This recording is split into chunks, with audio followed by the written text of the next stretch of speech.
High hello friends, ஆள் பார்க்கறதுக்கு குள்ளமாகவும் சப்பமுக்கோட இருக்கக்கூடிய ஜப்பான் நாட்டில் மட்டும் இருக்கக்கூடிய சில விஷயங்களை அள்ளி போட்டு இந்த வீடியோவில் நம்ம எடுத்துட்டு வந்திருக்கோம். இது நம்ம சேனலோட முதல் வீடியோ அப்படிங்கிறனால சில நிறை குறைகள் இருந்துச்சுன்னா கொஞ்சம் அட்ஜஸ்ட் பண்ணிக்கோங்க. அதுக்காக தப்பு இருந்துச்சுன்னா அதை சுட்டி காட்டவும் கொஞ்சம் கூட தயங்காதீங்க. பை தி வே, என்னுடைய பேரு சேகர். வெல்கம் டு த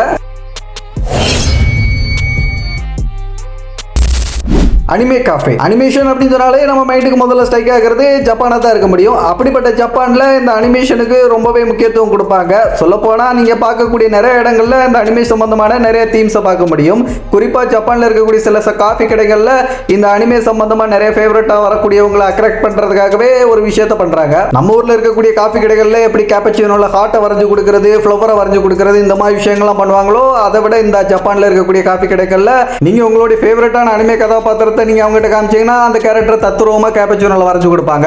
இதுக்காகவே ஜப்பான்ல சில கடைகள்ல இந்த மாதிரி விஷயத்தை கரெக்டா தத்துரூபமா பண்ணக்கூடியவங்களை ஹையர் பண்ணி வேலைக்கு வச்சிருக்காங்க. அவங்க ரெடி பண்ற அந்த கேப்பச்சினோ உங்க கைக்கு வந்ததுக்கு அப்புறம் அதை பார்த்ததுக்கு அப்புறம் உங்களோட வாய் பழக்கும். அதை பார்த்து நீங்க ரொம்ப வியந்து போனதுக்கு அப்புறம் உங்களோட மனம் குமுறும், இது எப்படிடா சாப்பிடுறது அப்படின்னு சொல்லிட்டு. கடைசியில் பில்ல பார்த்தா உங்களோட நெஞ்சு பாத்துரும்.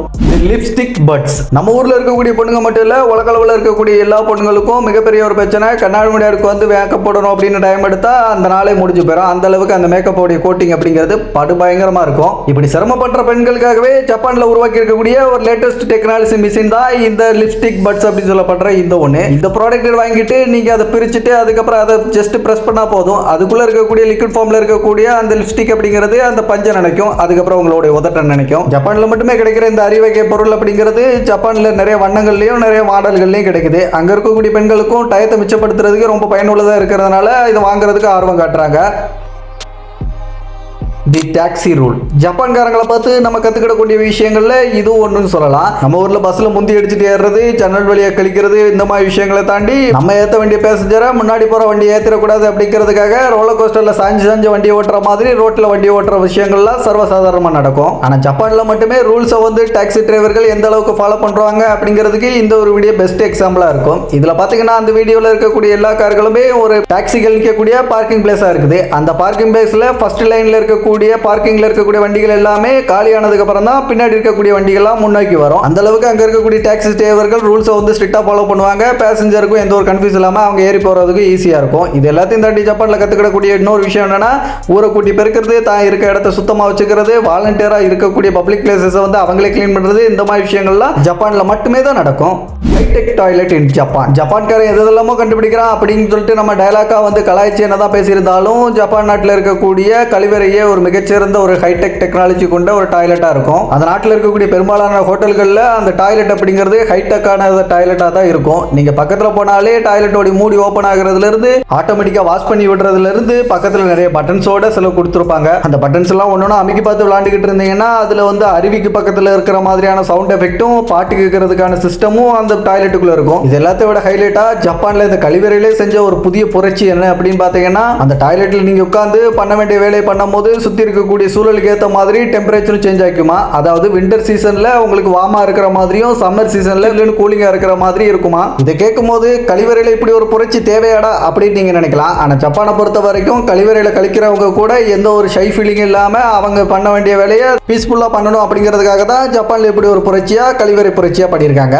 Vending machine for everything. இன்னைக்கு உலகத்தில் இருக்கக்கூடிய பல நகரங்களில் இந்த வெண்டிங் மிஷின் அப்படிங்கிற ஒன்று முக்கியமான ஒரு விஷயமா இருக்குது.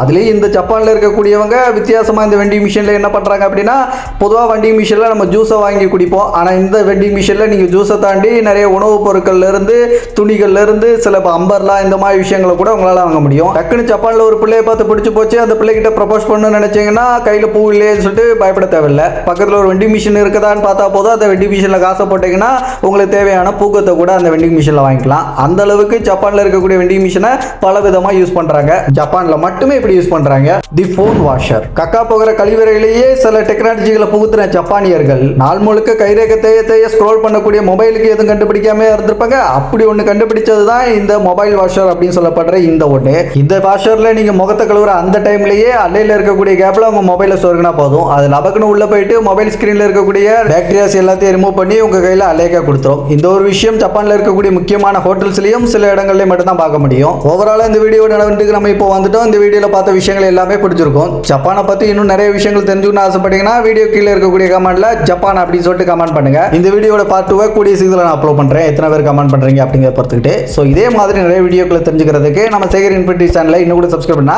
ஜஸ்ட் சப்ஸ்கிரைப் பண்ணி பெல் நோட்டிஃபிகேஷன் கட்டாயம் பண்ணி வச்சுக்கிட்டு வரக்கூடிய எல்லா வீடியோஸையும் மிஸ் பண்ணாம பாருங்க. இந்த வீடியோ பிடிச்சிருந்தா வீடியோக்கு லைக் கொடுக்க மறந்துடாதீங்க. இது எங்களுடைய தாழ்மையான வேண்டிகோள். அடுத்த ஒரு யூஸ்ஃபுல்லான விசித்திரமான வீடியோவோட நான் உங்களை சந்திக்கும் வரை நான் உங்கள் சேகர். Bye bye.